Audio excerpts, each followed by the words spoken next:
Hello, everyone. I'm Austin Petersen, and welcome to my Tea Party 2 activist training and question and answer live stream. This live stream will be recorded and uploaded on some other social media platforms so that people can benefit from this live stream across the other social media networks. I know a lot of people are not necessarily huge fans of this platform that it's being broadcasted on, and I know also that some people will not be able to join us tonight. So this will be streamed and recorded and will be uploaded to YouTube and other platforms later as well. So don't feel bad if you can't stay for the entire session this evening. And thank you so much for tuning in. First of all, just so you know, I'm going to give you the opportunity to ask questions at the end of the stream tonight. My presentation itself should last about an hour. And in that hour, what I'd like you to do is to post your questions in the top of the live stream. You should see it popping up there. So as this is rolling along, you guys should see that there is a question bubble pumping up there. And at the end of the stream, I will post your questions at the top so that everybody can read them and answer your questions on the show. I see a lot of people are joining us right now. Looks like a good group of people, so it's might as well just go ahead and get started. Thanks so much for tuning in.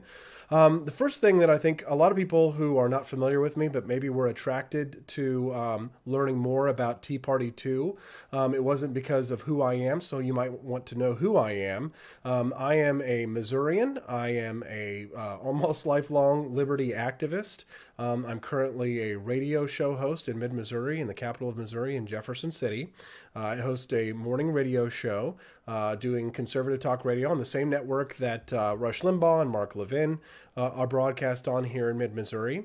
I've been a Libertarian presidential candidate in 2016 and a Republican senatorial candidate in 2018. A couple of unsuccessful campaigns under my belt, perhaps, but I was successful in other ways in the media. As a television producer for Judge Andrew Napolitano at the Fox Business Network, I produced his television show there at the Fox Business Network from 2010 to 2012. I also was an organizer and activist for Ron Paul's presidential campaign in 2008. I was not an official member of the campaign, but I was what you might consider a very successful outside activist, raising hundreds of thousands of dollars for Congressman Ron Paul's 2008 presidential campaign. And that was what spearheaded my move into politics from the media proper at that time. And now I'm just fighting for liberty here in Missouri, trying to get more people active and interested in the cause that I believe very deeply in, and that is the cause of fighting lockdowns and fighting mandates here, which are destroying our economy here in the United States and destroying lives. Why Tea Party 2? I think that probably the first question that a lot of people have. Why do a Tea Party 2? And a lot of people very snarkily said, shouldn't this really be Tea Party 3 because there was the original Boston Tea Party? Yes, I get it. But for the purposes of continuity for now, we'll call it Tea Party 2. Why Tea Party 2? There are the sort of cosmetic reasons, right? I think people are familiar with this brand. They understand that the original Tea Party from 2010 and so on was one for that meant taxed enough already. The original Tea Party started as a response not to Barack Obama being elected. It was a response to George W. Bush's bailouts and stimulus packages at the time, which good conservatives, constitutional conservatives, and libertarians opposed, and that's what sparked the Tea Party movement at that time, sometime between around 2007 to 2008, when that really started to kick off. Of course, Congressman Ron Paul running for office right around that time as well. But why the moral reasons for Tea Party 2? What are the actual moral reasons why we need to band together in our communities to fight against lockdowns and mandates? Consider that if you lived in Los Angeles at any point in this year, the mayor of Los Angeles, Eric Garcetti, threatened to cut power and water off to people who defied his COVID-19 lockdown orders. Threatened to cut off power and water. Never mind that in a debate, a presidential debate back in 2016, I was sparring with former New Mexico Governor Gary Johnson over the question of whether Governor Johnson thought that, he didn't want to allow discrimination because he was concerned that in the marketplace, people might discriminate if you have a utility that would cut off power and water. They would discriminate against people who would cut off power and water. And my argument was that the government is the one who would discriminate. The government is who would cut off power and water. And then what did we see now here in 2020? But an actual elected official threatening to cut off power and water from their citizens. I invite you to go back and look up the debate from 2016 later between myself and Governor Gary Johnson on the Fox Business Show with John Stossel.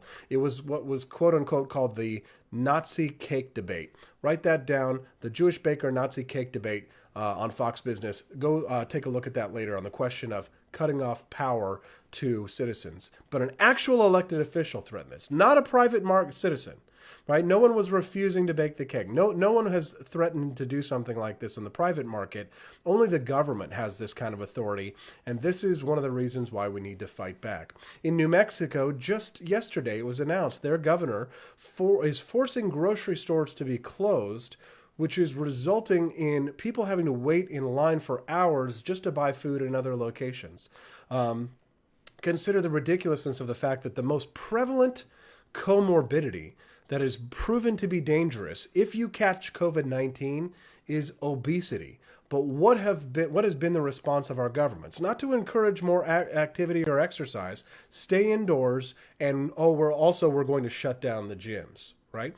In Fulton, Missouri, which is a town near where I live, yesterday a mask ordinance passed, and it has a $100 fine, and it also requires children who are over the age of 8 years old to wear masks. So people think, oh, okay, well, they'll just accept things like that without thinking about it. But so if you catch a 10-year-old out on the street who's not wearing a mask, do you fine the kid?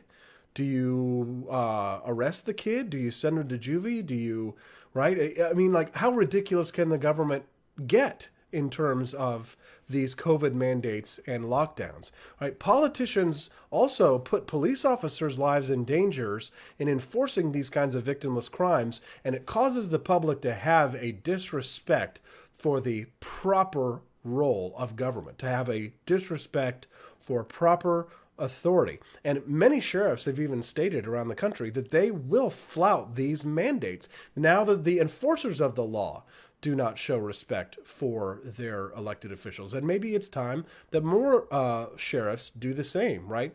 This is a line in the sand. We must fight back. We must organize, and we have to do it on the local level. That is why we need Tea Party 2 right now.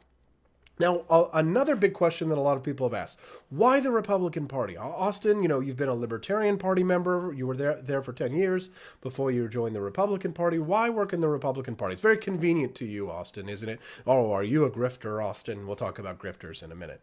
But no, I am seeing an opportunity. I think that the fact that, and some of you may disagree with me on this one, but I believe that Joe Biden will become our next president, and that now is the time for us to shape the future of the Republican Party.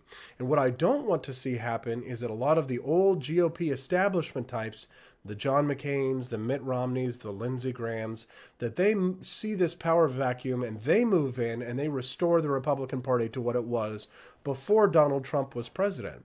Because I think that the greatest thing that Donald Trump did was to beat the old Republican establishment, to kick them out of power. And we want to make sure that those people don't come back, and that true conservatives and true libertarians are the ones who drive the future of the Republican Party. Principled conservatives and principled libertarians, MAGA Republicans, Tea Party libertarians, constitutional Republicans should all work together to form the next wave of the Republican Party.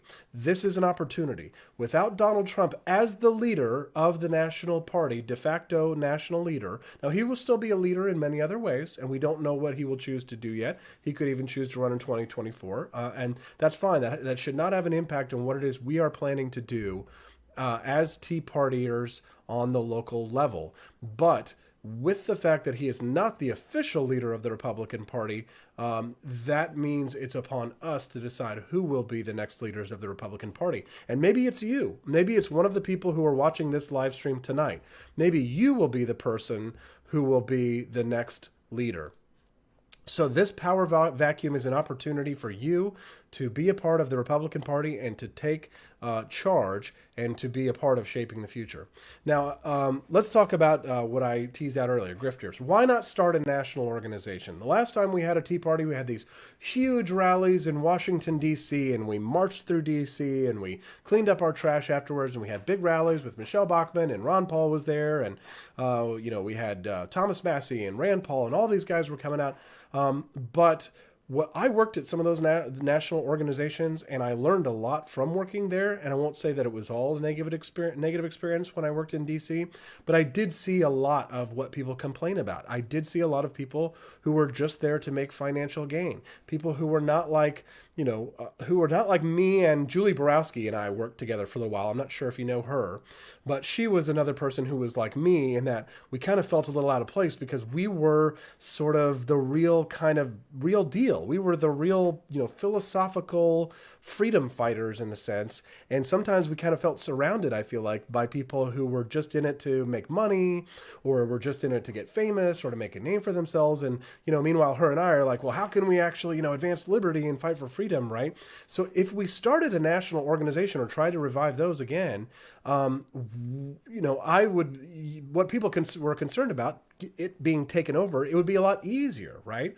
I think that the correct strategy is the bottom-up grassroots strategy to start on that local level so that it cannot be taken over and so that it's harder for, the person who wrote the book about the Tea Party and claims to be the official co-founder of the Tea Party. Beware anyone who comes in and tries to tell you, well, I started the Tea Party and I started this movement and I was the person who started it all. Like, okay, that's fine. You can, watch them burnish their credentials later. But beware that, because that's usually the sign of a grifter, right? I was the co-founder of the Tea Party movement. Anybody who says things like that. And now if we start on the local level and we work and create local county level groups, then I think we have a better chance at avoiding the grifters and of your money being siphoned off into causes that we don't believe in. I remember there were times, some institutions I worked at where elderly ladies would call and say, this is the last bit of money that I have, in the world or on top of my refrigerator, and I'm sending it in to you and stuff. And sometimes I saw how money was being wasted at some of these institutions, and it made me feel guilty. I even quit one of the institutions because I just didn't feel right about it. And that's because when those big national institutions get like that, they can easily be taken over and they can easily be manipulated and become just, money pits, right? So why not start a national org? That's, I think, why, because that'll be harder for us to be taken over. What is our goal? The goal of Tea Party 2 is, for the moment, to fight lockdowns and fight COVID mandates and nothing else for now. This will likely change in the future if we're successful. But for now, we want to build the broadest coalition possible. I don't want MAGA people fighting with libertarians. I don't want libertarians fighting with MAGA people. I don't want to have debates, long philosophical debates. There are millions of forums and places and groups for you to go and to fight about, the indigenous peoples of Potawatomi, whatever, right? We want to focus on an issue that we can get the broadest coalition on, and that is fighting lockdowns and mandates. That is the most immediate threat to our liberty here in the United States, and that is what Tea Party 2 will be coalescing around: fighting lockdowns, fighting mandates, and in the future, once we've fought those lockdowns and mandates and gotten those things overturned, then we can broaden our issue set to be focused on other issues like perhaps debt and spending or against tax increases or things like that, right? Now, of course, I won't be able to dictate to you what you decide to do because I won't be in charge of your group. I am not going to be your leader. I'm just another activist, just like you, with a little bit more experience, who will be providing you with the information that you need to be a successful activist to fight for liberty as well. You are all the founders. I am not the founder. You are the founder of your own Tea Party group in your own area. So let's get started, shall we? Okay, here we go. This is going to be fun. Oh, and don't forget to drop your questions in there. I see some really good ones already start to pop in there. So don't forget to pop some questions in there, and I will be glad to answer them for you once my talk here is done. All right, let's talk about the first thing that we want to do, and that is that we want to build a list. The first thing that we want to do if you're going to be starting your own Tea Party group is building a list of your members. And there are a lot of different tools that you can use to do something like that. One of them is MailChimp. Some people don't like MailChimp. I think it's the easiest one to use, even though some conservatives have complained that they've lost access to their MailChimp accounts because of the things that they've sent. They say that it's because of conservative ban that they're being clamped down on, and I'm willing to believe them. However, sometimes people do abuse email privileges. So if you don't like MailChimp because you've heard bad things, I will just say that I've had good experiences with them, and that is what I recommend for keeping your contacts all together. And you want to keep your contacts together and in a safe place. But there are multiple other services if you don't like them. There's also GoDaddy, which I've worked with as well before. They have an email service. Constant Contact is another one. That one can get a little bit pricey. And if at the end of the day, if you don't want to spend any money whatsoever and you don't like the idea of having your local Tea Party activists' names and addresses and emails and phone numbers and stuff with MailChimp or GoDaddy or Amazon or Constant Contact, then if you have a Google Doc, then you can have that information, fairly secure as long as your Google account is secure. And you can share it with just the right people. But it doesn't give you the client that you need to actually send out emails.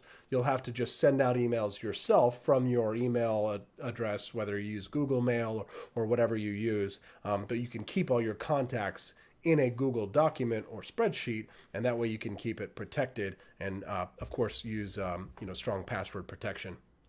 It's important once you build a list to touch them at least once a month, to send out at least one email a month, or to call everyone on your list once a month for fundraising. We'll talk about fundraising in just a minute. But it's important to at least contact everybody who's on your list at least once a month. Now, how do you get people on your list? I think that's probably the first thing on your mind right now. How do you find people who are in your area that are interested in the same issues that you're interested in and possibly helping you to fight lockdowns? You might actually know somebody, and it might be just as simple as, hey, I know that this person and I were, arguing on Facebook the other day with our liberal friend. Let's go. I'm going to give them a call and say, hey, do you want to be a part of a local Tea Party group here in the county to fight lockdowns and mandates, or to stop them before they get passed, right? Not just stop the ones or to get rid of the ones that are already there, but to stop any potential ones that might come down the pike, right? Call your friend and ask if they're interested in something like that. If so, you got your first name, their number, their address. Make sure that it's all there in your list building tool like MailChimp or GoDaddy or your Google Doc, and safe and secure, right? Now, if you don't know a friend right off the bat, check your Facebook friends, right? Make a post on Facebook or perhaps even Parler if you're using that one. I'm going to talk about social media here in just a few minutes. But check with your Facebook friends, message them directly. Say, hey, are you interested in doing something like this? And don't just send out a canned message to a bunch of people, because Facebook will actually clamp down on you if you do something like that in direct messages. Copy and paste the same message and send it over and over again. I know because I did it once. So can't do that. And it's some people even get annoyed when you do things like that anyway. And people can tell when you send a canned message. But one of the things here's a little tip or a trick is post an anti-lockdown meme on your Facebook page. And what you're going to do is you're going to see who likes it. And if somebody likes it or loves it or gives you like a heart, right, that's an indication that they probably agree with you on that issue. And if they happen to be local and live in your county, contact them. Say, hey, or you can also, you can directly message them in that way to find out if they're interested in the same issues they are, right? So the people who like that post might be a good candidate to recruit. And frequently also there are like statewide groups, like Reopen groups. There's a Reopen Missouri Facebook group, right? Messaging in there saying, hey, look, I want to start up a Tea Party 2 group in my county. Is there anyone in my county who wants to fight lockdowns, who wants to reopen? right? That might be another good place for you to look, right? So one of the things that I want to really emphasize with this, though, when you're building your list, is to safeguard the information of the people that are on your list. Set a privacy policy and stick to it. I will never, like, write it down on a document and sign it where it says, I am not going to sell your personal information to third parties, to advertisers. I will not do anything with your information without your express permission. And that, I think, will help to make people feel better about giving you their personal information. People will hate you if you try and sell their information or give it away without permission. And in some cases, that can actually be a crime. So never give away other people's contact info if they have not opted in to do so, right? You can't even opt in people to emails without their permission. So if you think you're just going to sign up for MailChimp and drop a whole bunch of people's email addresses that you have from some list somewhere into it, you got another thing coming. That's not going to happen because they have to opt in for it to actually take, right? Build your list. Keep it secure. Don't share it without permission. People who don't have a valuable product or a service have to lie in their marketing, right? You're marketing liberty and freedom from lockdowns and tyranny. There are more than enough business owners, I think, in your community and special interests who are interested in fighting for your cause, that you shouldn't have to lie or cheat to try and get more people to join your group. There should be plenty of people in your town who want to make sure that their restaurant, their bar, their gym or whatever doesn't want to be closed down, right? Find those people, talk to them, go out into the community and find those people who have an interest in staying open or who have been victimized, right? If you know a bar or a restaurant, Kansas City, I was seeing yesterday how many restaurants shutting down because of the COVID restrictions there. I don't live in Jackson County anymore, but I would go to those people who own those businesses and say, hey, listen, join my Tea Party group. Will you give me $200 and, to buy into the group? And we're going to, use this money to fight Mayor Lucas somehow, right? And we'll talk about fundraising here in just a few minutes, right? But build your list, keep it secure, don't share it without permission. Now, once you've got a group of people, you got a list of people together, great.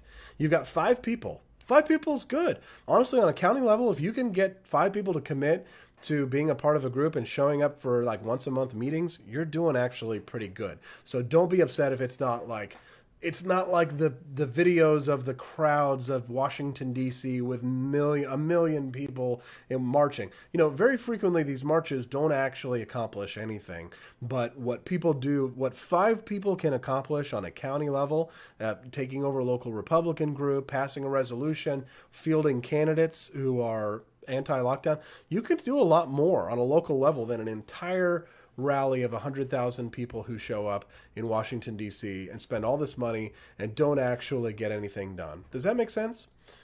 Good. Okay.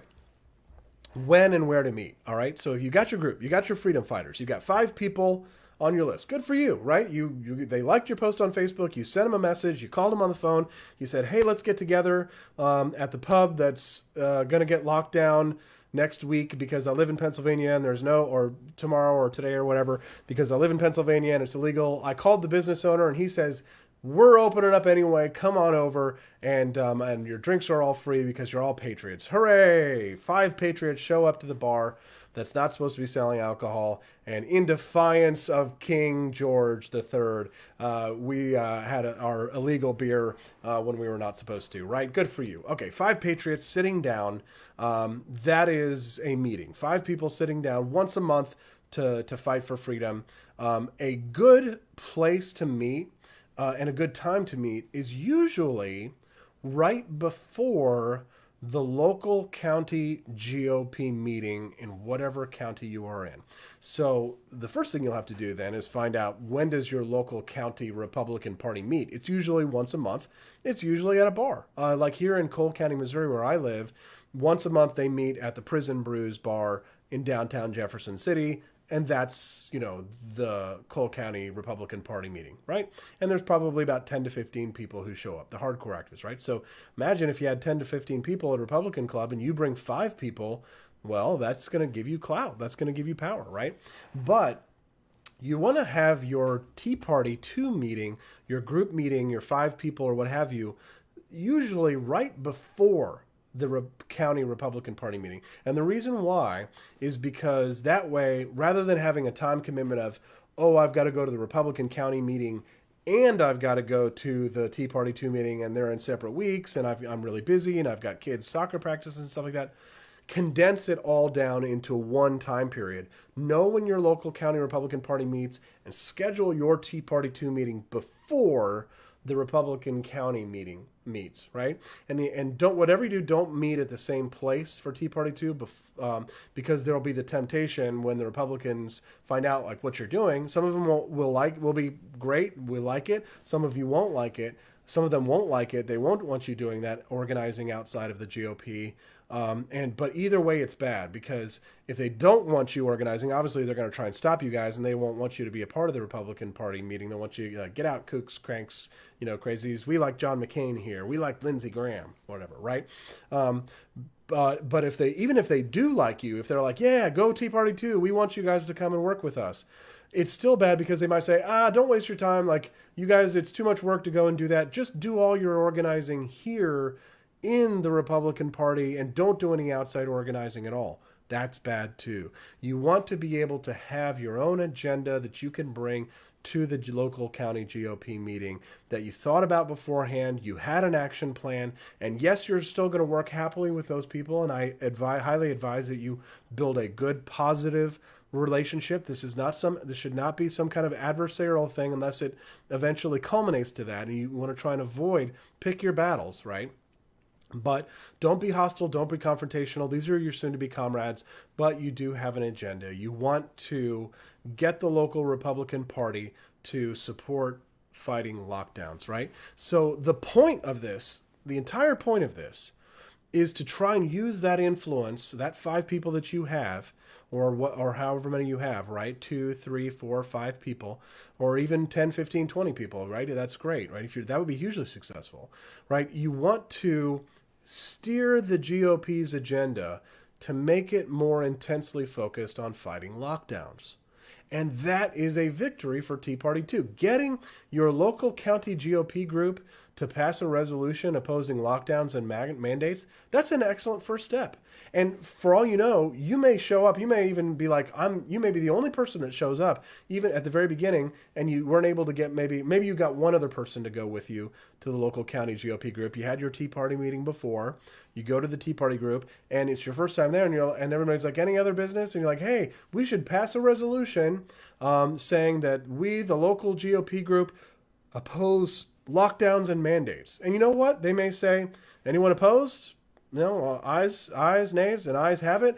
Boom, pass a resolution. The local county GOP fights lockdowns and mandates. And that is a victory right there. It's a small victory, but it could be your first victory. And just getting that under your belt, you should be proud of yourself. And you are doing a good job for the cause of liberty. So don't be ashamed because all you did was pass a resolution. If you've never done any activism before and you can just get a local GOP group to pass a resolution against a mask mandate or even to censure a Democrat who passed a mask mandate, censure a bad guy, right? To pass that, to say we oppose mandates and the tyranny of, Sam Page or whoever it is, right? That's a win for you and for Tea Party 2. And you can take that and you can go to the media, which, speaking of, we'll get to the media and how you should act with the media later in just a little bit, right? I'm about halfway through. Okay, good. I'm doing great. I'm just right on time. Don't forget to drop your questions at the bottom. Hello, everyone. It's nice to see so many people here, over 100 people watching. Eric has a good question. Do we have to be card-carrying paid members to get a resolution done? Not necessarily. Every local GOP group is going to have a different different way of doing things. So possibly, but if you don't want to join, it's up to you. If you have a question for me, don't forget you can type it in at the very top, and I will post your questions and answer them at the end of this one in about 30 minutes here. So what questions you have for me, post it at the very top there and answer them for me, and I will answer your Tea Party 2 questions on how to organize. Okay, so you get a resolution passed, that's a victory, right?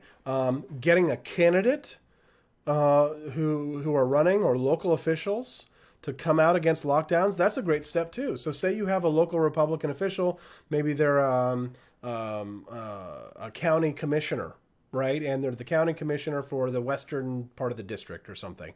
If they're at the commission meeting and you get them to come out and take a stand against lockdowns because they saw how, you had a group of people who were there, and you put a little pressure perhaps and said, hey, commissioner, we want you to come out against lockdowns or mask mandates. Will you do it? Right?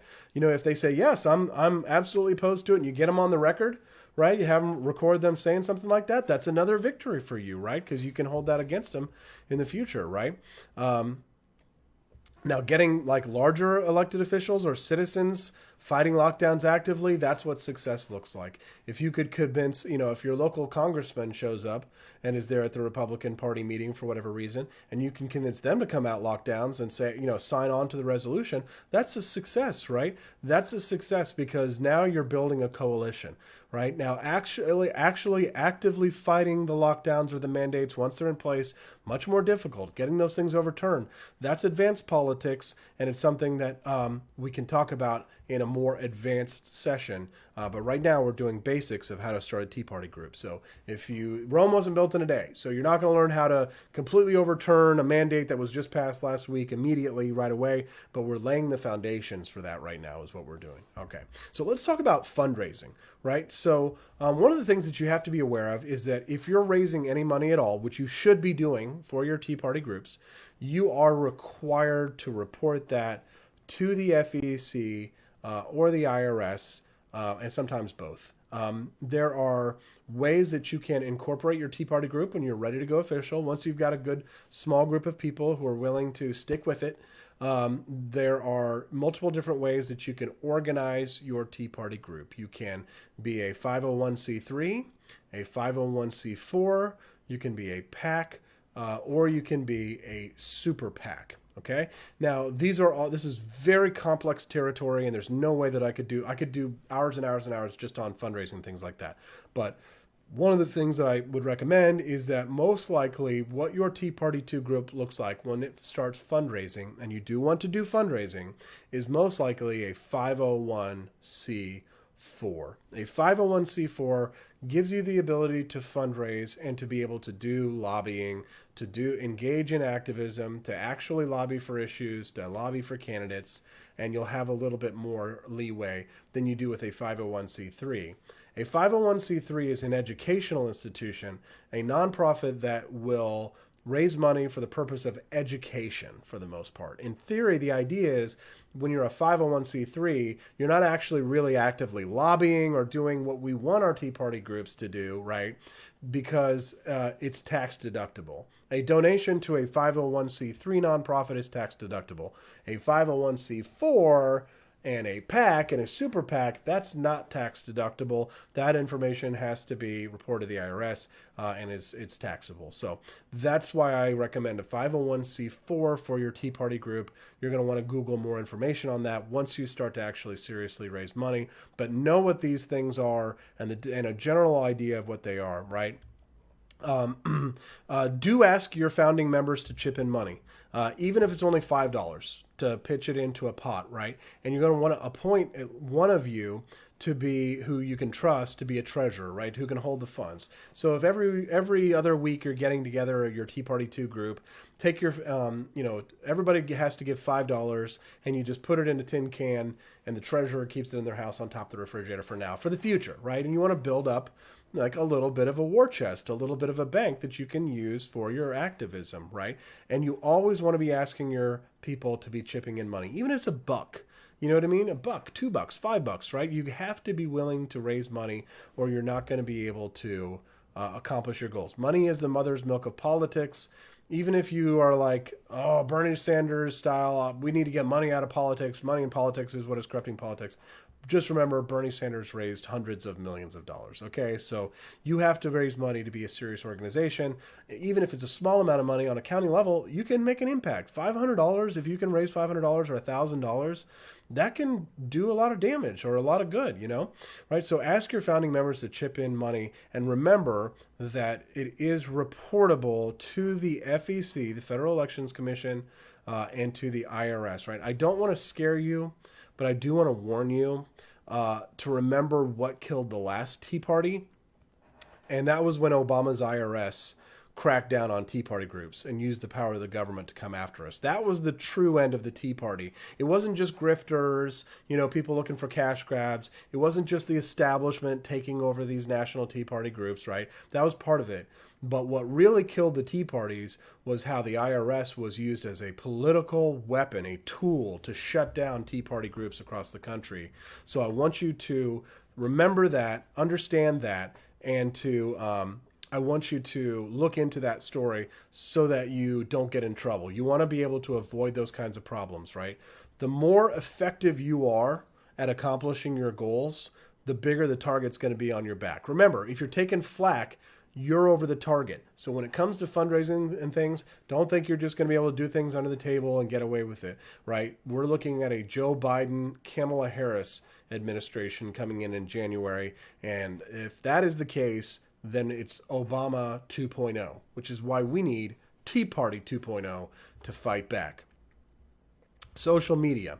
Okay, yeah, that's good. And we're moving on. We've got about 25 more minutes of my talk, and then it's Q&A time. I'm really happy so many people have stuck around. It looks like it's been over 100 the whole time. Let's see. Let's see. How did Tea Party 2? There we go. Just change the graphic there a little bit. Social media. When it comes to Tea Party activism, I know we've got a lot of great Tea Party groups, and I don't that are on Twitter, and I don't want to make you guys feel bad because I think it's good that you have a presence there, and I think you absolutely should have a presence there, but you shouldn't expect a lot of success on Twitter or to get a lot of activism, real world activism coming out of Twitter, because that's really generally not a platform that conservatives can organize effectively on. One, because obviously we know Jack Dorsey hates us and silences us. I was, banned on Twitter a couple of times when I was actively running for federal office, if you could believe it. So you should expect that Twitter is not necessarily that useful. It's also not that useful just because of the way it's set up. It's very, very, very limited in terms of how much you can say and to who, right? In terms of groups, Facebook is superior in that you can actually build groups where people can come together and gather and have your kind of like little powwows. Whereas with Twitter, it's a little bit more difficult to set up the proper groups and have conversations with the groups of people that you want to have and also still be sort of outward facing. So it's good to have your Tea Party, your local Tea Party group have a presence on Twitter. I do recommend that. But really, it's just about so that you can broadcast to the world what you're doing, let them know who you guys are, what your successes are, and also to get in touch with the local media and to communicate with the local media, which I will talk about here in a little bit, right? That's going to be after social media, right? Facebook is better. I know a lot of you hate Facebook, but we're all on Facebook right now, right? But it does have great hazards, right? And it's possibly not a good long-term solution for us for Tea Party 2, right? I have the GOP Tea Party 2 Facebook group, but who knows how long Facebook will allow that to happen, because I'm already seeing people are sharing things in the GOP Tea Party Facebook group, and every day I'm getting fact check, right? I assume that at some point Facebook will probably unpublish that group because I can't possibly, fact check everything that everybody posts. I could stop you from posting in there, stop the free flow of posts, and fact check every post before I allow it in. But that's a full-time job, and frankly, I already have basically 2 full-time jobs. The pros of Facebook are, right now, excellent broadcasting tools, like the one that you're watching me on, right? Live streams, right? There are way more tools and platforms here for digital media than there are on any other platform. This, in my opinion, is the best streaming platform for us to communicate like we are right now, right? So that's one of the pros of Facebook. Cons, of course, are they shut us down every chance they get, right? Now, Parler, a lot of people are talking trash on Parler, not from us, but from the left, right? And people talk trash about Parler just because the user experience is not as smooth or as integrated as like Facebook or Twitter is. But Parler has actually proven surprisingly effective for me, and it's probably worth your time to start a a Parler account if you have not done so already. Even if the interface is clunky, start getting in the habit of checking it and posting something there every day, even if it's only once a day, right?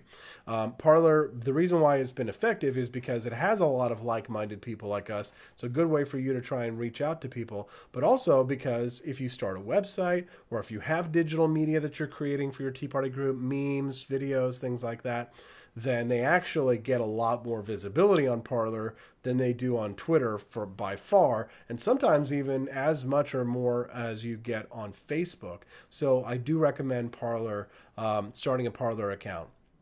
Your own website may be a good idea, right? For your local group, doesn't have to be anything crazy, but if you have a little URL, you can put that on business cards, and it can even be something where if people visit it, then they can drop their email address. So you can capture contact information on a website, right? Like you can't accomplish in other places. There are so many different platforms. And if you want to build a website, that's something, again, could take a long time for me to explain. I run the libertarianrepublic.com, but it's more of a news website than an activist website. You can start an activist website and, in under an hour it can be done. And all it does is say, hey, we're the Laclede County Tea Party 2 group. Send us your email address if you want more information, blah, blah, blah, right? And that's all it is. Just capture emails and contact information. Then you contact that person, say hello, introduce yourself, get their phone numbers and their mailing addresses so that you can send them stuff and say, hey, why don't you join me at the local Tea Party group, right? So a website can be a useful tool for you in your Tea Party 2 activist group. Yeah, there you go. All right, so let's move on from social media to the big media, the mainstream media, right? Dun, dun, dun. Right, the media can be, as a member of the media, I'll say this: the media can be your best friend, and it can be your worst enemy. Right? The first thing that I would recommend before you ever contact the media is that you learn how to write a press release. Learn how to write a press release. It's not difficult. You can just Google, how do I write a press release? And there are a million tutorials out there to teach you how to write a proper press release. The simple explanation is this: your heading is a really catchy title, what it is you want what it was you want the reporters or the world to know. And then the subheadline, a little bit more of a descriptor there. And then after that, at the top paragraph is the most important thing that you want them to know, and then the least important information as you go down, with your name and number and contact information at the very bottom so the reporter can call you to ask you for more information. Sometimes reporters are lazy and they will take your press releases and they'll just publish them.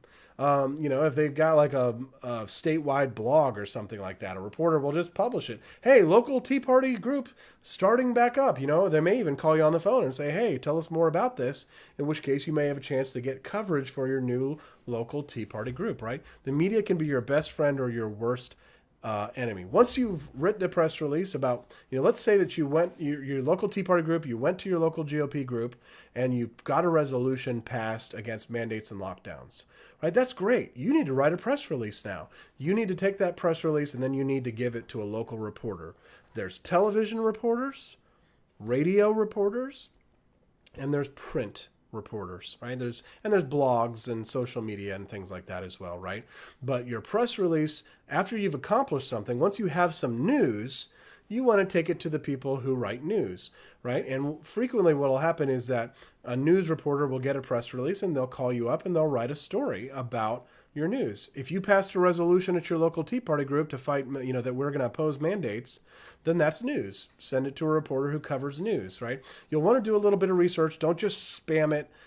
If you can't find reporters' contact information, which usually your local news, either the paper or the television or the radio, will have the public information, like send us an email here or something like that. Send us press releases here. They'll have it, or sometimes the reporters will have their information. And sometimes if you're on Twitter, you can tweet at that reporter and say, hey, where can we send you a press release? And they'll let you know, right?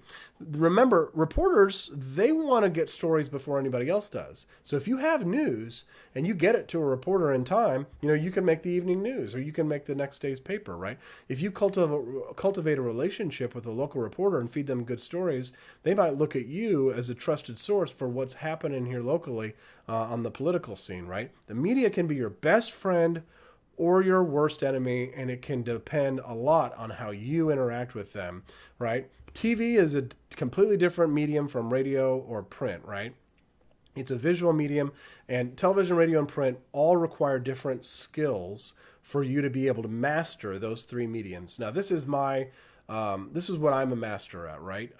Media is what I'm good at: television, radio, and print. But most people are if they're going to be good at a form of media, they might be good at one form of media but not another.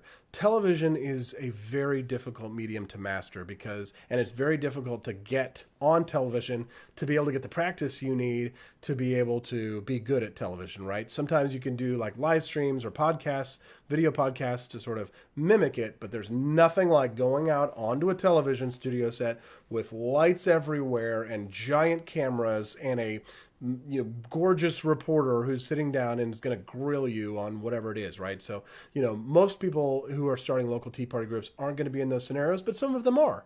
And you have to consider, what is it going to take in order for you to get good at something like that, right? It's rare to be interviewed by a local news on television unless you've actually done something newsworthy, but it's not impossible. And if you have questions about that, obviously, you can contact me always, all the time on AP for Liberty, or, hit me up on Facebook, anywhere. I am always willing to help people who need pointers on things like that. And I even offer private coaching and stuff like that for like television and radio and stuff. Radio, well, who better to talk about this than the host of the KWOS Morning Show, 950 on AM, 104.5 on FM. I'm obviously the host of my own radio program. And the good news about radio is that it doesn't require you to look amazing, right? But it does require you to be sharp and a good talker. You got to have the old noggin cooking, right? Nowadays, guests are rarely being invited into studios, so you'd have to get good at talking over the phone if you're going to be on a radio show. The good news is that many talk show hosts are right-wingers, so they tend to be more open to Tea Party style ideas, right? So if you cultivate a relationship with a local radio host, that can be a very powerful friend for you to have to get the word out. If you do have some news that you want to share, you're more likely to get on radio than you are on television, and you're more likely to do radio than you are to appear in print, because print reporters tend to be the ones who are most likely to be hostile to you and your ideas. Print reporters tend to skew left. That means you can send them blurbs, press releases, possibly answer questions over the phone, but expect that one day print reporters might turn on you in an instant and try and smear you. So you have to be careful. And then once their smear job is done, then they move on. You should only give a print reporter straightforward, factual information. We should only give any reporter straightforward, factual information, but you have to be even more and more cautious with them, right? And here's the thing. Never, never, never pick a fight with a print journalist or a television journalist or a radio host, if you can help it, right? Unless you are a max power level freedom fighter, right? You rarely come out on top. The viral clips that you will see from time to time, you'll see viral superstar, conservative darling in the media, like, overnight viral superstar because they, dissed a reporter on CNN or something like that. Those are rare, okay? And it's sometimes very flash in the pan. And usually what happens is that people who are not well-spoken, or people who don't have all their facts straight, will get embarrassed, and you don't want to have that happen, right? So always be straightforward, always be honest, give them the information that you have, and if they try and get you to speculate, don't do it. Just tell them the news. Our local county our Tea Party group that we started up convinced the local Republican Party to pass a resolution condemning the local mask ordinance. That's all you have to send them, that information. If they have more questions about it, give them straightforward answers, but don't ever pick a fight with a reporter if you can help it, unless you're a max level freedom fighter, okay? All right, now, two last things before we go, and I've got 12 more minutes, and then I get to your questions and answers, right? Running for office. Now, that's one area, of course, that I have expertise as well, but not as much as media, and obviously not as successful as my media career, right? What you need to know, right? You want to consider running locally against a local COVID tyrant, right? If you have a candidate, or if you have someone who is a local COVID tyrant, well, that's a great person for your Tea Party 2 group to run somebody against, or run yourself against, right? To oppose that person who's in office, or that local city councilman, that local county commissioner, or whatever, right? That whoever that person is, county executive. running against them on the issue of fighting their mandates and lockdowns, that's if you win, that's a huge deal, right? So running for office against a local COVID tyrant is a good thing. Or if you have local candidates or local elected officials who are loudly and proudly anti-lockdown, support them. Pass a resolution saying that due to their support to fight mandates and mask mandates, we, to the Tea Party 2 group of Lackawanna County, do hereby issue a resolution of support for the local freedom fighter or person who's winning, right? But if you're going to make lockdowns a centerpiece of your campaign, remember, the whole point of Tea Party 2 is fighting lockdowns and fighting mandates. Make the lockdowns or the mask mandates your centerpiece of the campaign. Now, before you announce your campaign to the world, a lot of people, they love to go and I'm running for office on Facebook or Twitter before they know what the hell they're doing. And how would I know why that's a bad idea? Because I did that? Don't do that. Don't do it. Learn from my experience. People are like, Austin, why should we listen to a loser like you? Because I'm a master at losing, because I'm experienced at it, because I can tell you, don't go that way, children. Don't go to the light. Don't go to the darkness, right? Don't just announce it, right? I'm going to run for office, right? Wait until you're ready, right? Keep your powder dry before you announce your campaign to the world. Take time to plan and prepare, right? Have a conversation with your family and your immediate friends. This is going to impact them, right? Sometimes, people will attack not you, they'll attack your family and friends, and they're part of it, right? It's not about you, right? It's about your community. If you're trying to do something good for your community, don't be selfish. Do something for the good of your community. Keep your mouth shut until you're ready to go, and make sure you have buy-in from your friends and your family and the people who will be impacted by the time you're going to be spending on the campaign trail. Does that make sense? That's a really important thing. Always, always, always get buy-in from the people who care about you, who will be impacted by that decision, right? Ask them to keep it a secret, right? And don't tell anybody, right?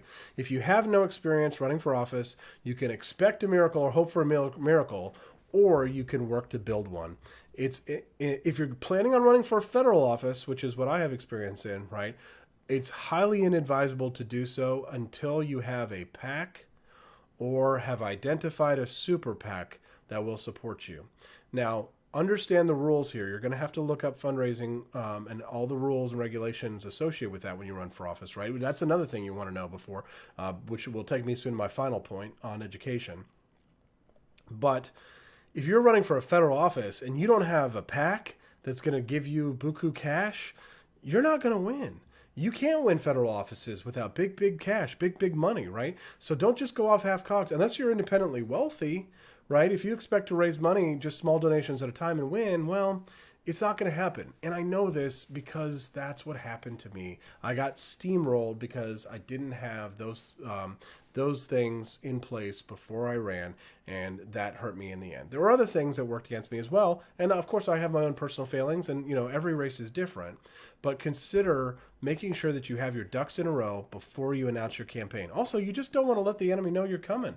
For example, here in Missouri, back in 2008, the reason why we have primaries instead of caucuses is because Ron Paul supporters went and tried to take over all their local caucuses, and they announced their plans publicly before they did it, and so the local Republican groups could just squash them, right? So have operational security. Know, if you announce your plans, your enemy's just going to be there waiting for you, right? So keep your cards tight to your chest, right? Keep your lips zipped until you're ready to strike and all your ducks in a row. Then announce your campaign to run for office. If you're going to run as a Tea Party 2 candidate, you're going to run to fight lockdowns and mandates. You don't want to let them see you coming, right? Which takes me to my final point. Before you do any of this, before you go out and start your local Tea Party group, before you go out and start raising money, before you announce your campaign, before you go contact the press, before you go try and get on TV or radio, before you do any of this stuff, get educated, okay? Read the federal Constitution and try to read your state's Constitution. I realize that some of your state's constitutions, including ours in Missouri, are like Bibles, and they are archaic and arcane and were written 100 years ago in English that nobody can understand. Try, Okay. Read the federal constitution. Again, reread it if you haven't read it before, and try and read your state's constitution. If you don't understand it, try and get some help in understanding it, right? Reach out to people. Maybe your local elected official can help you understand it. And then that might be a good excuse for you to have a good relationship with them, right? You might be the person who changes their mind from supporting a lockdown or a mandate, right? Or if you're running for city council or county commissioner, read your city or your county's founding charter. I know it seems elementary, but this is a basic class. Read your city's or county's founding charter. Know the history and the people, places, and things of the community that you live in, right? What does that old memorial rock on the other side of town say? How did it get there? Who placed it there, right? Who lives in the big house on this side of town, right? Who lives there and what's the history of that place, right? Know the history. How was your county founded, right? Who founded your county? And who incorporated it? And what was the founding charter? And what did it say? And what were their hopes and dreams and aspirations? And how does that compare to the hopes and dreams and aspirations of the people who live in this county today? Right? The more knowledge you have, the more power you have. Get familiar with the who's who and the what's what of the place that you live, right? Your job is to fight for liberty, to save this country from socialism, lockdowns, and mandates. Every small victory in every small town and county across America can add up to big wins for freedom. Thank you. Good luck. And I hope I will be able to answer all of your questions. Oh, and don't forget to watch my morning radio show on KWOS News Radio, Monday through Friday, 6 to 9 a.m. You can watch us on KWOS.com, listen to us on KWOS.com, or watch our Facebook live stream on our Facebook page. It's the KWOS Morning Show with Austin Petersen and John Marsh Facebook page. Now, see, I can be accused of being a grifter. You only did this, Austin, this hour-long training and dressed up for us so that you could plug your radio show. Mwahaha, such a grift. Anyways, I'll be happy to take your questions now. And thank you so much for tuning in tonight. And let's do our Q&A. All right, I'm going to go down to the questions that you guys have put, not the comments. If you posted a comment in the stream, I won't be able to see those questions because I can't scroll up through all of those. But I will be able to go, if you go into the top of the screen, it should show you the question, just response in there. Okay, so let's see what we have. More options, publish to graphics. Okay, cool. Daniel Trey Hilburn says, how do we get people who aren't politically active to engage in any positive activism to support our freedoms? Good question, Daniel. The first thing is there's a psychological question here, right? So, like, is somebody who isn't politically active, do they have any reason to become politically active? Go find the low-hanging fruit, right? Some people are just never going to be politically involved, and you just have to accept that. Free country, they don't have to. They want bread and circuses. That's their right as a free American. They can drink all the soda they want, eat a bunch of cheeseburgers, blow up 500 pounds, and be Ron Swan. They don't have to do anything, right? That's their right as an American. Some people, though, the only reason why they haven't become politically active is because they've never been asked, and they didn't know what was in it for them. Your job is to explain to them what's in it for them. And when I talk about low-hanging fruit, who is the restaurant owner in your community who's being harmed by lockdowns, right? Is there a bar owner that had their bar shut down or their bar closed? Is there somebody who got laid off, lost their job? That's a person who has a bone to pick. That's a person who has a grievance. That's a person who has a stake in fighting lockdowns and fighting mandates. Convincing that person to join your Tea Party group will be a lot easier than just finding some random person and hoping they're going to show up with you, right? What's in it for them, right? What's in it for them to have a freer country, right? So consider finding those low-hanging fruit of people who have been victimized by the state, and I think you will be more successful. Josh Alum, he says, how do we make this Tea Party successful and not just fizzle out like last time? Also, how do we overcome big tech and getting our message out? Good question, Josh.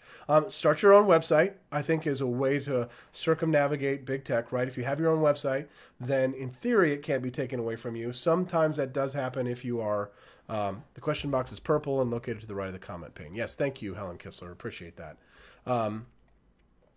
So remember, one of the reasons why the last Tea Party fizzled was because of the victimization by the IRS. So if you're going to start a local Tea Party group, I recommend to you that you make sure you cross your T's and dot your I's when it comes to your fundraising.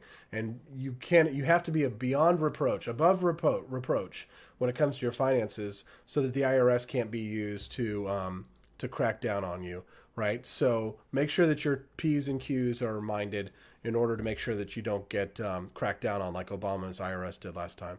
Also, how do we overcome big tech and getting our message out? I think going to Parler is definitely a good one, right? Like that one, right? So you want to consider that as another opportunity as well. Let's see, other questions. How do we joust deep-pocketed liberal socialists in our local city councils? Good question. Probably a good thing is a good way to do something like that is to find out who's really interested in running against them, right? If you have a local Tea Party group, who would be a good candidate to replace them?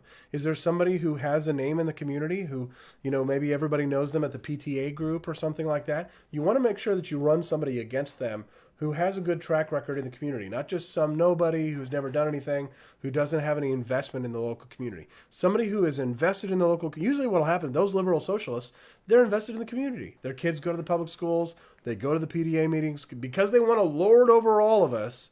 They're the ones who show up to the local meetings. You got to show up to the local meetings to beat the socialists at their own games, right? Robbie Thurman, how will this time be different? Well, this time it'll be different because we're not going to be a national organization. We're going to be local organizations. I'm not going to start some big national org to siphon off energy and activism and say, we all need to go to Washington, D.C. and march on D.C. and have a big show and it'll be on Fox News and everybody will be like, yay, we marched and they put it on Fox News and I saw Aunt Edna. This will be different because it will be local, county level activism. That's it. Real, true grassroots, bottom-up activism, right? Publisher graphics. Can minarchists or voluntists be a part of this? Also, will you ever become a minarchist again? I've always been a minarchist. I'll remain a minarchist, and everyone is welcome. The idea is just that you have to commit to fighting lockdowns. That's all I want. That's all I care about. I don't care if you're statist on marijuana, and that's not what I care about. Okay, we care about fighting lockdowns. I'm a minarchist libertarian, but I don't want to fight with other libertarians about this person who doesn't support legalizing weed or something like that. I don't care about that, right? There's lots of states are doing that anyway, legalizing that anyway. Our number one goal should not be to fight amongst each other, but to fight together against lockdowns. If you want to come to Tea Party 2 and you want to fight with people over who's a libertarian or voluntarist or minarchist, I don't have time for you. We've got to push you out and push you to the side. That's all that matters. Helen Kistler asks, do you have plans to run for office again? No plans to run for office again. I really feel as if I'm doing very well where I'm at right now, and I'm very happy doing what I'm doing. Will I do a monthly live stream with other Tea Party leaders? Josh asks. You know what? I don't have any plans to do that. That's a good idea. I will now put that on my agenda to do that as a once a month, a Tea Party 2 once a month local powwow. What do you guys think? Is that a good idea? Give me some hearts in the live stream if you think that's a good idea. Let's see. Dale Dickinson. Good question from Dale. I live in LA County in California. We have a population in the county larger than most states. How do you recommend going about getting resolutions passed there? Good question. Now, obviously, since I don't live there, I won't know better than you. But I would, suggest there's probably a Los Angeles County Republican Party, and they probably have meetings. So I would apply these techniques and tactics to your local Republican Party. Get them to pass resolutions. Get them to, get your Tea Party 2 active with that local GOP, and that's going to be what you're going to do. Now, a lot of what you're going to be doing there is symbolic because you're just going to be outnumbered by Democratic Socialists there no matter what you do, right? But you can, even symbolic gestures can get you press, right? It can get you media, and getting in the local media and getting the word out is a win, right? You can't always necessarily change policies, but sometimes just getting the word out is a win. So don't be upset if you're not able to elect a Tea Party Republican in Los Angeles County, okay? That's unrealistic. But what is realistic is that you can influence the media. You're in Hollywood, baby. Get Kevin Sorbo, get Vince Vaughn, get the Libertarian Republicans on board, right? Who are I think I remember before the convention, the Libertarian Party convention, if I had won the nomination, I was promised a meeting with not the Log Cabin, goodness gracious, that's the gay Republicans. I was promised a meeting with the Friends of Abe in Los Angeles, who were the conservative Republicans of Los Angeles, who were Hollywood stars, if I had taken the Libertarian Party's presidential nomination in 2016, it would have been a very big deal. The friends of Abe there are people like John Voight and others, right? So if you can build a relationship with John Voight and, get the Tea Party 2 message out to John Voight, well, that's a huge deal. That's a big, big deal. Yeah. So I would recommend that you organize there on the local level with the local Republican Party. Let's see. Darcy Green says, "You are an excellent teacher." Thank you so much, Darcy. You're so kind. I appreciate it. Helen, do you identify as a libertarian or a libertarian Republican? Liberty Republican? I consider myself a libertarian Republican. Libertarian philosophically and a Republican from party, right? Richard Brandt, right now I don't have a job, so I have no money, but I have time. Next week I may have jobs, so I have money, but no time. What good am I? That's a good question, Richard. I don't know what good you are. But all I know is that if you are willing to take little steps, then I think that you can probably make change on the local level. Let's see. Other good questions. What is the best way to reach your voters for a local city council at large? Good question.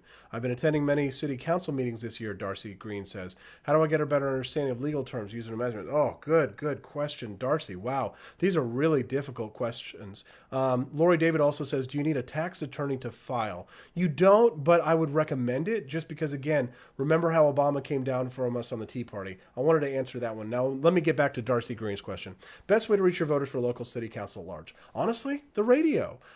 Your local radio stations will sometimes be interviewing candidates before elections, and a lot of people tune in to your local radio stations. Write a letter to the editor. Many times, if you write a letter to your editor, to the local newspaper, you can actually get a lot accomplished there by writing letters to the editor. You also, Darcy Green says, I've been attending many city council member meetings this year, and how do I get a better understanding of legal terms, use, and amendment? Well, we're talking there about like really legalese, in a sense, becoming a lawyer. But you don't necessarily need to be a lawyer. You shouldn't need to be a lawyer to be able to accomplish these things, right? So how do you get a better understanding of legal terms, use, and amendments? I think in that sense, you're probably going to want to either find a friend who's a lawyer who can explain that to you, or it's time for you to start maybe your own legal training. There are courses online that you can recommend. Now, those are the last of the questions that I saw right there. I'll check the live stream really quick to see if maybe people didn't know where to drop the questions, and I'll see if there are any good questions over there. I'm going to drop in the comments right now a link for you all to save. This is going to be your hardcore, next level, intense training. I am an alumni teacher at this institution called the Leadership Institute. And the Leadership Institute, if you click on that link, will take you to courses that are expansive for you. More than just this broad-based activist overview that I have given you. You can take classes on campaign management, social media for activism, fundraising fundamentals, podcasting, video editing, remote work strategies, becoming a YouTube creator, get out the vote workshop, campaign pros, how to become a pundit like me. The Leadership Institute offers you intensive training for conservative and libertarian activists. So that is what I highly recommend for you. Learning parliamentary procedures, like Kenneth Slayer is saying there, another good one as well. So there you go. That is all I have, and I think I'm gonna let you guys go. I don't think we need to go 2 hours, but that was a good stream. A lot of people were here. I'm really thankful for so many people. Let me just say what I'm thankful for this Thanksgiving. Thank you to you for tuning in tonight, the night before Thanksgiving. Thank you if you're watching this stream later in order to start your own Tea Party group. I'm so grateful to you. Remember, I am not your leader. You are the leader of your Tea Party group in your county. And I am thankful that there are so many people out there who are willing to stand with me side by side as equals to fight against lockdowns and mandates. I think that this is the greatest threat this country has faced probably since the Civil War, and it's time for us to stand together and stand up and to fight against the government tyranny shutting down our businesses and our way of life. There are many things that we might disagree on, but I think that the fact that we can agree on this, that we can agree on fighting lockdowns and mandates and stopping the closure of our economy and being ready for what's coming down the pike, with Joe Biden and Kamala Harris being ready to fight this tyranny when it comes down the pike, which I guarantee it will. If we do not hang together, we shall most assuredly hang separately. Thank you so much for your time. Thanks for participating. Share this far and wide with your friends. I will download it and upload it to YouTube later for people who are not on this site. Have a wonderful evening. Happy Thanksgiving. Gather. Don't cough in your grandma's face. Don't be a grandma killer. Don't cough in her face, obviously. Wash your hands, right? And take the pandemic seriously. But love your family. Love your kids. Love your friends. Being together. This is what the holiday is about. Gathering with loved ones. Just cover your mouth if you're going to sneeze. Okay, how about that? Can we be reasonable about that? You don't have to wear a mask when you're driving in a car alone or sitting in your house alone. And you also don't have to go get in people's face and say, it's a hoax. Cough in people's faces, all right? Be reasonable, be smart, be kind to one another if you can, but be mean to tyranny, be mean to tyrants. Let's fight tyranny together. And let me just say one last thing. The revolution continues. Good night.